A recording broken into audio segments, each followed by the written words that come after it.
నువ్వే మాట్లాడుతున్నారా 3 4 go. Why should you fuss about a movie? The cliched rationale for this question is that it's just entertainment. No, films are not entertainment. When movies are big business, they are a form of major culture influence through socialization.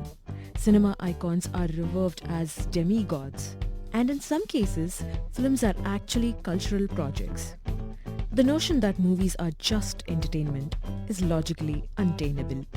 So, a film must be taken head-on, especially when it has deeply problematic premise in portrayal. A film may be judged on its commercial value by its producers, but it should also be assessed for both its cinematic and ethical value. So, hello folks, welcome to Cinema Kaburlu. The case in point of the video is the Telugu film Geetha Govindam, directed by Parasuram, which is a huge hit. If we purely look at it from the commercial vantage point, this obviously suggests that many from Telugu audience are liking this film. However, it's one thing to like a film and quite another to introspect as to why one likes it. Among the first scenes in the film is when the character played by Anu Emmanuel wishes Vijay Govan all the best by offering him a handshake. To this he replies, వద్దులేండి ఇప్పుడు మీరు ఇంకొకరి భార్య మిమ్మల్ని ముట్టుకోకూడదు. అయ్యో మీరు మరీ గిరిగీసుకొని కూర్చున్నట్టున్నారు. This is his notion of remaining pure, as she is already owned by somebody else. The scene sets the tone for the rest of the movie, which is constitutively sexist and patriarchal. The narrative unfolds mainly through two subplots expectedly connected to each other. One, Geetha Govan's conflict. Second, Geetha's brother trying to prove his manhood by killing the man who apparently kissed his sister in a moving bus. These two subplots interlace and merge before the climax. To elaborate the first subplot, it set up the conflict between Geetha and Govind. When Govind tries to kiss Geetha in a moving bus after she has fallen asleep, Govind is persuaded and advised by his friend to kiss her, and this entire conversation between Govind and his friend is also deeply rooted in casual sexism. Though Govind backtracks from the idea of kissing her after initial try, the moving bus does the act when he tries to take a selfie with Geetha when she is asleep. As long as the director wants to make this as the main premise to move the story ahead, it does not matter whether he voluntarily kissed her or a moving bus miraculously did the act for him. This then invites another subplot where Geetha's brother, Phanindra, looks for the one who kissed his sister to teach him a lesson by killing him. Otherwise, Phanindra feels that he cannot show his face in the village and his honor is in trouble.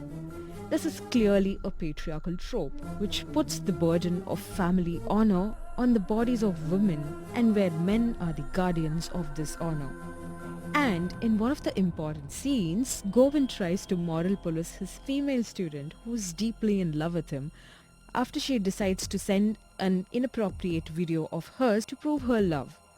The monologue goes like this. ఇంత పెద్ద ఫ్యామిలీలో పుట్టా minimum common sense ఉండాలి కదా. అమ్మాయి పుట్టినా సరే ఇంకొకరిని ఎందుకు కనలేదు అమ్మా నాన్న పెంచలేకనా నీ మీద నమ్మకం.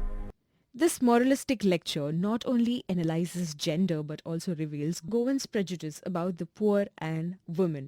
However, ironically, it is in this scene when Geetha realizes that she thus far has misunderstood Vijay Govind, she then expectedly forgives him and starts loving him. Also, there is a sequence in the movie as he waits for Geetha to come out of her house. He stares at her navel while she adjusts her sari as she walks out.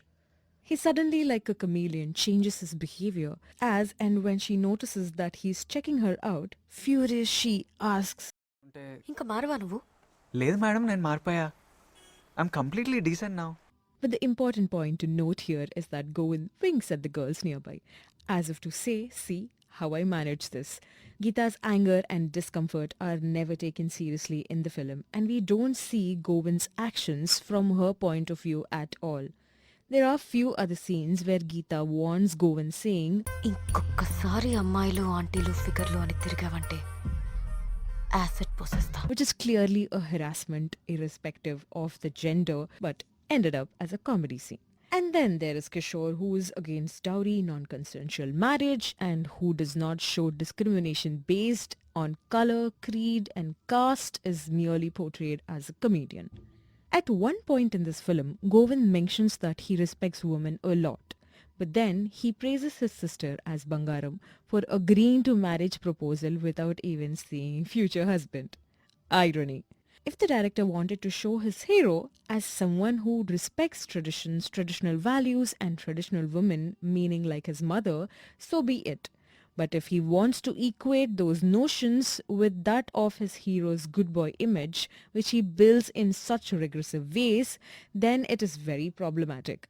The good boy image hides the casual sexism and patriarchy under it very nicely.